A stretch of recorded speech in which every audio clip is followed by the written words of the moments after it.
va pouvoir du coup l'afficher. Donc ça fait quelques semaines, hein, pour ceux qui sont là, qui ont été là à chaque fois. C'est plusieurs mardis où je suis en train de parler de guerre. De la guerre. Et, euh, et c'est cette phrase-là qui avait été lancée pour la première fois quand j'avais cette phrase-là. Et c'est quelques jours après, c'est sans savoir quelques jours après, il y aurait ce qui arrive en Iran, tout ça. Mais j'avais vraiment cette pensée, fait, spirituellement, on était en guerre et on a vu ensemble, on a parlé des armes. Et, et à partir d'Éphésiens 6, les armes que nous avons. Et donc si nous avons des armes, l'ennemi en a aussi. Et c'est ce dont je vais parler ce soir. Et il ne suffit pas seulement de savoir quelles armes nous possédons, comme a dit quelqu'un, il est vital de savoir ce que l'ennemi détient. Dans un combat, on peut être atteint dans les deux sens si l'on ne connaît pas les moyens de l'ennemi pour nous nuire. Et on a vu mardi dernier, par exemple, une des armes qu'utilise l'ennemi, ce sont les pensées, notamment dans les pensées. Et donc, on avait vu divers exemples, les pensées de discorde, pour désunir. Et en y repensant, je me disais qu'un des endroits où on voit le plus le sens de l'unité, c'est à l'armée. C'est à l'armée. On voit bien, c'est une des valeurs socles fondamentales de l'armée, l'unité. On sait bien, ils doivent unité lorsque ils sont sur le champ de bataille. On voit que certains se protègent, se couvrent, etc. Quand l'un est blessé, on n'abandonne pas comme ça. C'est vraiment, ça fait partie de l'armée, et c'est d'ailleurs pour ça qu'on parle justement d'unité militaire. C'est pour ça, parce que ça fait vraiment partie de leur valeur, l'unité, et c'est une des valeurs donc majeures de l'armée. Et j'ai noté, c'est ce qui devrait être pour l'Église aussi, qui est aussi une armée. L'Église, c'est plusieurs choses. Mais c'est aussi une armée. C'est un corps, c'est une famille. Peut-être un jour on balayera tous ces aspects-là de l'Église, mais c'est aussi une armée. Parce que l'apôtre Paul dira, le soldat ne s'embarrasse pas des affaires de la vie pour plaire à celui qui l'a enrôlé. Et là, il prend une image pour parler du croyant, de la vie chrétienne. Il prend l'image du soldat parce que nous sommes aussi une armée. Et dans une guerre, si une armée est unie, les deux armées qui s'affrontent, s'il y a une armée qui est unie et l'autre qui n'est pas unie, je peux vous dire laquelle va gagner. Et vous savez, l'armée qu'a le diable, dans leur armée, je peux vous le dire, ils sont unis. C'est très clair. Ils sont unis. Et vous savez, il y a ce dicton qui dit que l'union fait la force. Et l'unité est une force qui est immense, et le diable le sait. Donc, qu'est-ce qu'il va faire dans cette guerre qui est là ? Une des choses qu'il va faire, c'est notamment ce qu'il va essayer, il va travailler à briser cette unité. J'avais pas prévu d'en parler là, mais je vais en parler. Je l'ai vécu dans mon église, là où j'ai grandi, il y a eu un moment donné, il y a eu une division. Il y a eu une division dans l'église, littéralement deux camps. Deux camps à un moment donné. C'est venu petit à petit. Il y avait toutes sortes de choses, de tensions, de tout un tas de choses. Et puis ça allait de pire en pire, l'église. L'église se vidait.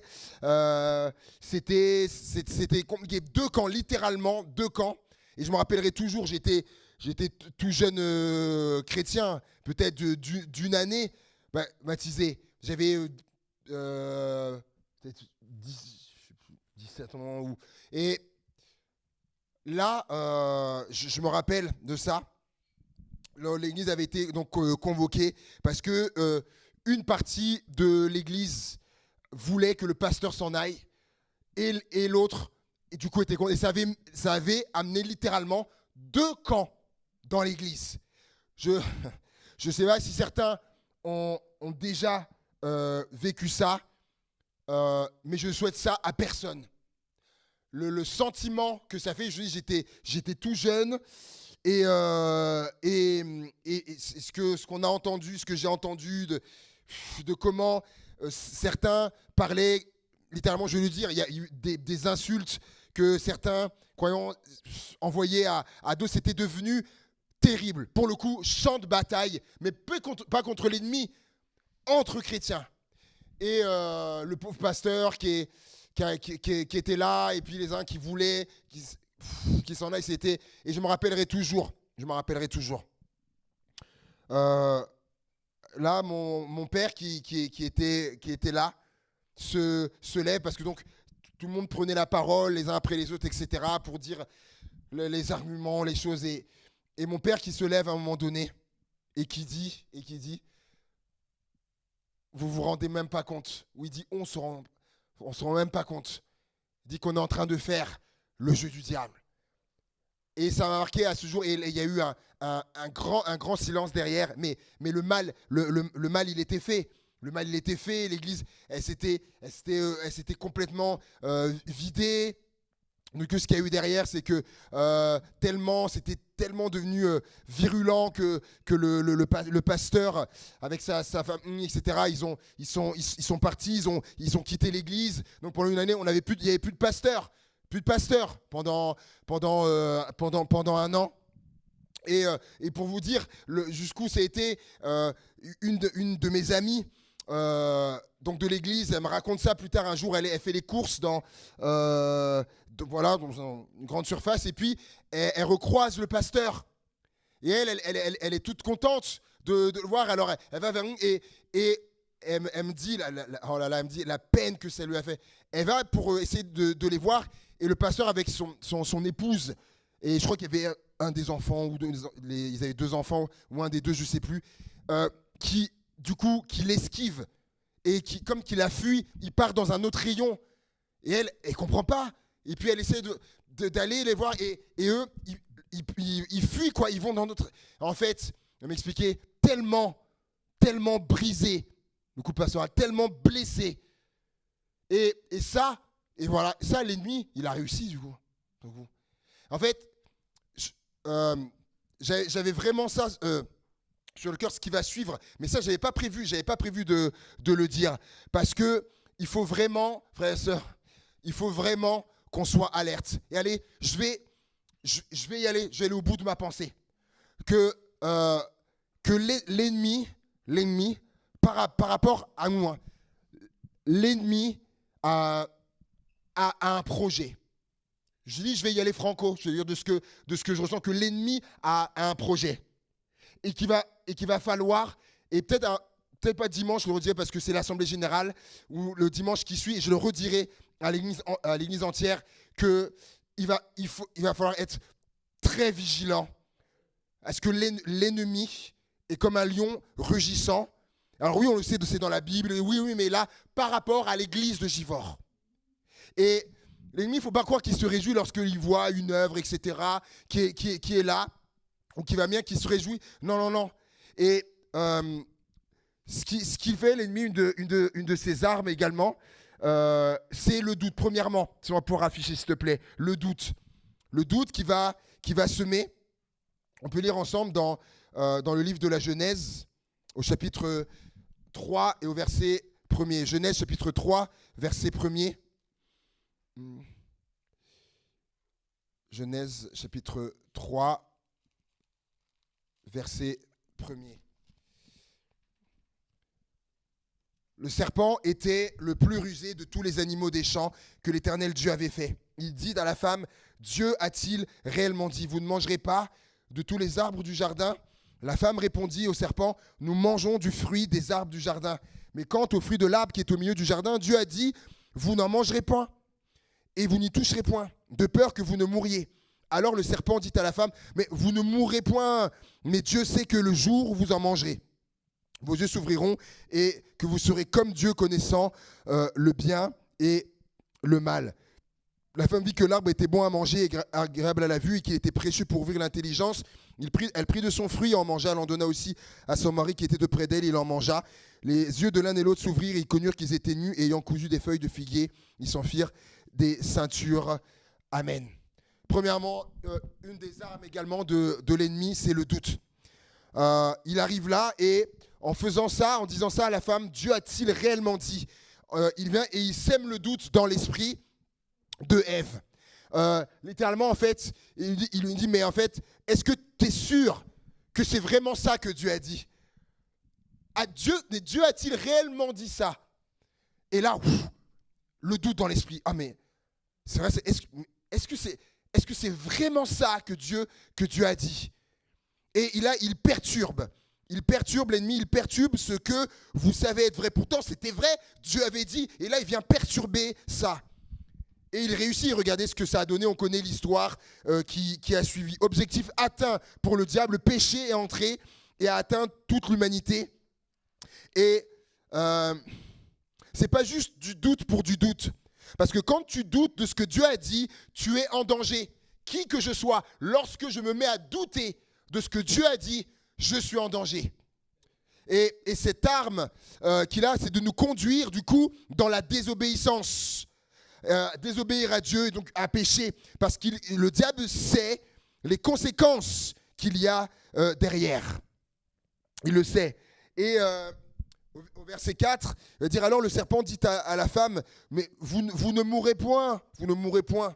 En gros, en fait, qu'est-ce que Dieu avait dit ? C'était ça, qu'ils allaient mourir. Si vous mangez, vous allez mourir. Mais il dit, mais non, vous ne mourrez pas. Deuxième aspect, le mensonge. Deuxième arme du diable. Le doute, premièrement, le mensonge. Il est en train de dire, littéralement, donc lui, le père du mensonge, il est en train de dire que Dieu ment. Il dit, non, mais vous ne mourrez pas. En train de leur dire, non, mais Dieu, il raconte n'importe quoi. C'est juste que, Dieu ne veut pas que vous soyez comme lui. Et vous savez, le diable, si on peut remettre la diapo, s'il te plaît. Si on peut remettre la diapo, ensuite, celle d'ensuite, je crois. Voilà, j'ai mis en couleur exprès. Vous serez comme Dieu. Vous serez comme Dieu. Ah là là. Il veut faire croire que c'est Dieu qui ment. Alors que c'est lui qui ment, mais vous serez comme Dieu, vous serez comme Dieu. Parce que le diable sait, il sait ce qui se passe. Parce que lui, le diable, c'était ça son problème à la base. C'est lui qui voulait être comme Dieu. Et Dieu l'a précipité, l'a jeté du ciel. Et là, ça a amené la chute. Donc lui, il sait ce que ça fait. Si tu veux être comme Dieu, il sait que ça amène la chute. Et donc là, c'est pour ça qu'il dit, mais vous serez comme Dieu. Vous serez comme Dieu.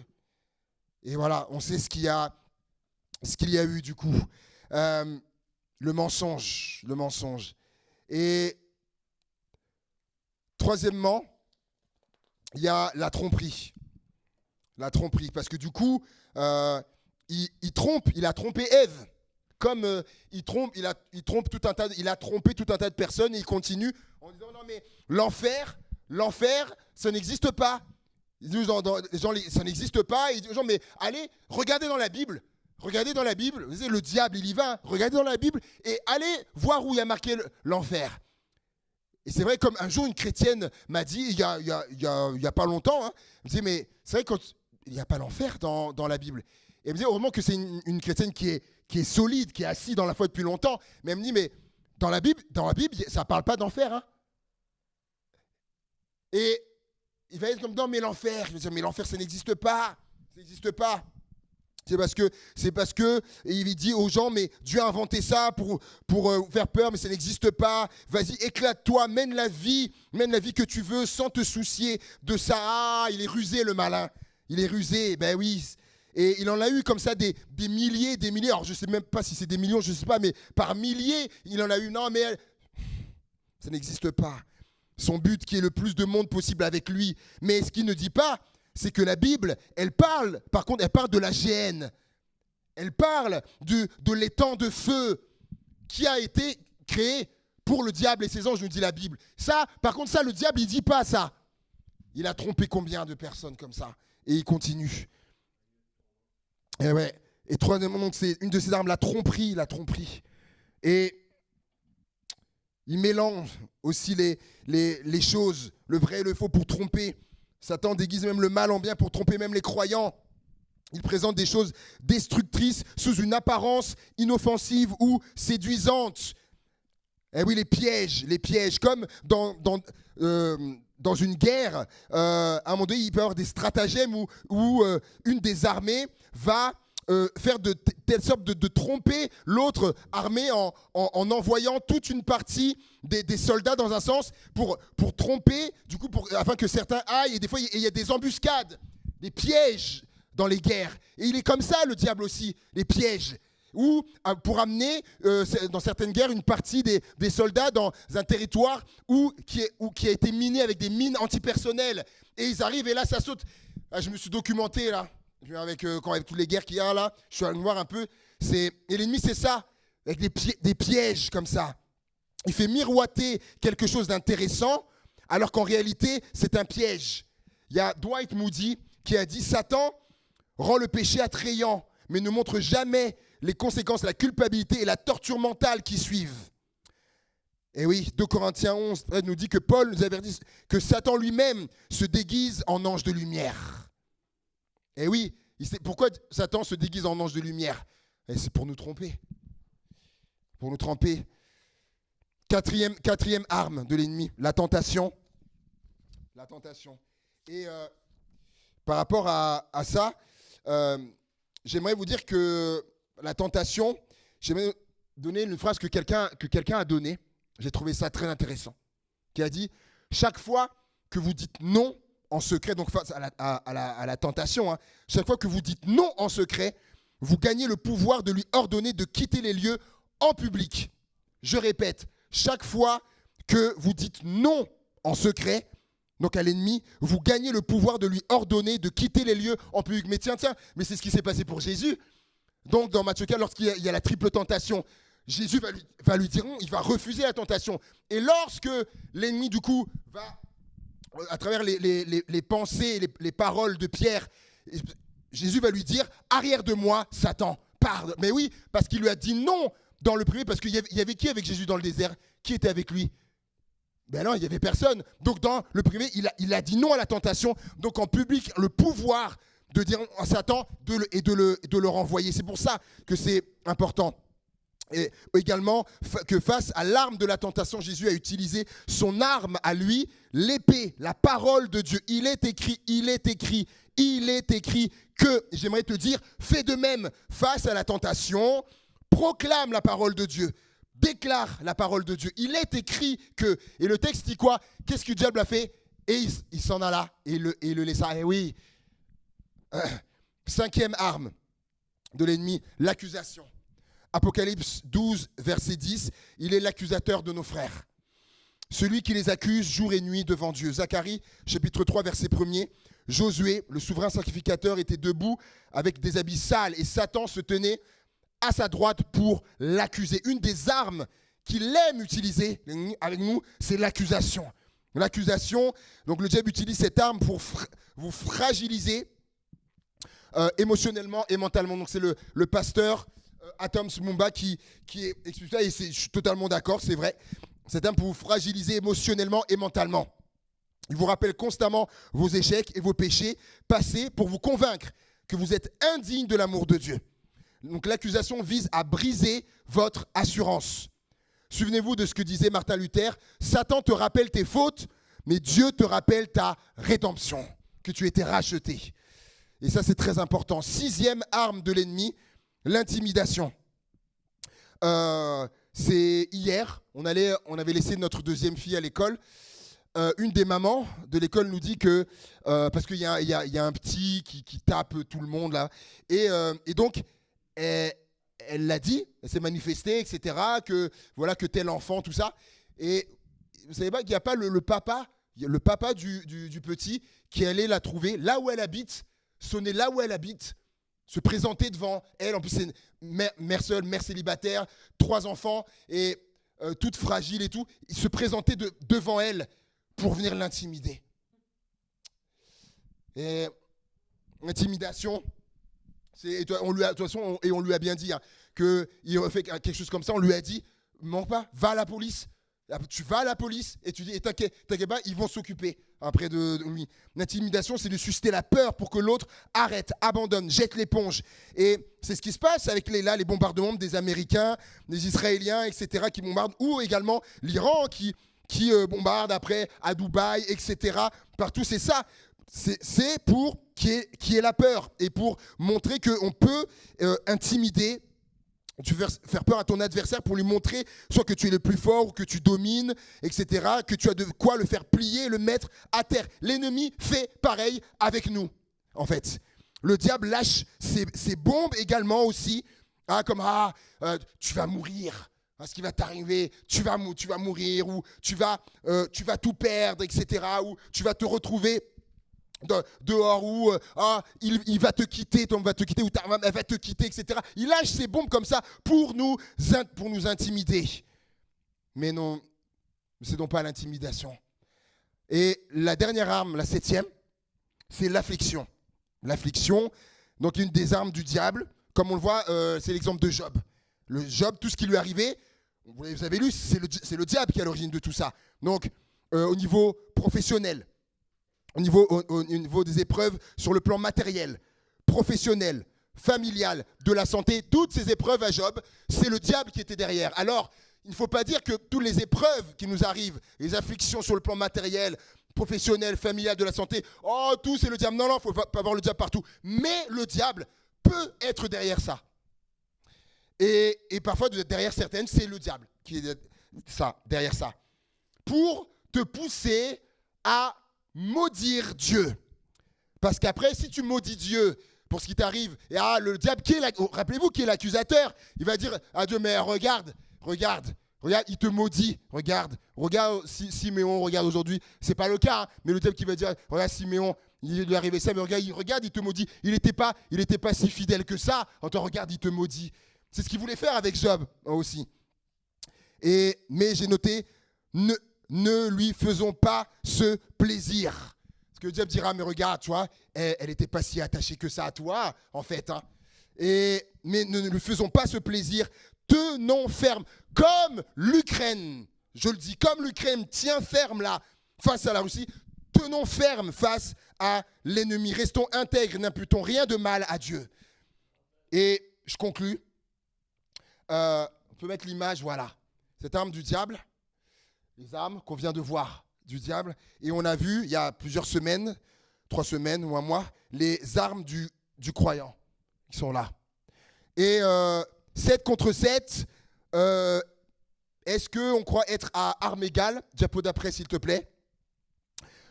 Combattons-nous à armes égales? Eh bien, j'aimerais vous dire que non. Parce que nous, on a une arme en plus. Ça me dira, on a une arme en plus. Matthieu chapitre 17, verset 21.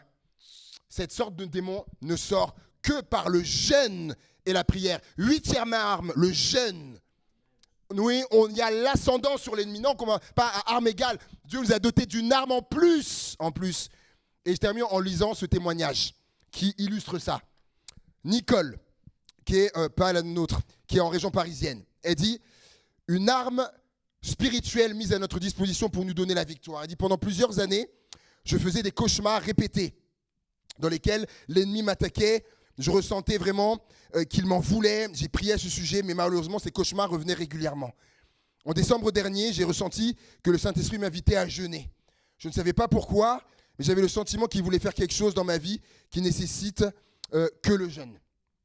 Comme j'étais enceinte à ce moment-là, j'ai promis au Seigneur qu'après mon accouchement, je ferai une période de jeûne, chose accomplie en janvier 2023.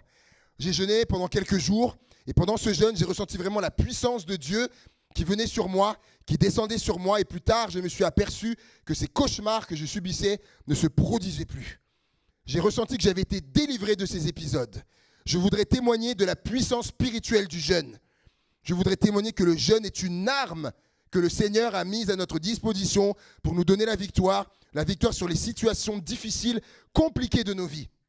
Dans la Bible, le Seigneur Jésus a enseigné à ses disciples alors que ces derniers ne parvenaient pas à chasser le démon qui tourmentait, jeune homme démoniaque, que certains types de démons, de mauvais esprits ne partent que par la prière et le jeûne. Je suis convaincu que pour nous aussi, et ce qu'elle dit est vrai, il y a certaines situations dans nos vies, certaines oppressions, certaines difficultés sur lesquelles nous aurons la victoire grâce au jeûne. Je voudrais remercier le Seigneur pour sa bonté, pour sa grâce et pour cette arme spirituelle du jeûne qu'il a mis à notre disposition. Amen. Amen. L'ennemi a ses armes. Le Seigneur nous a donné aussi les nôtres et une en plus. Et regardez, dans le désert justement dont je parlais tout à l'heure, Jésus, il faisait quoi?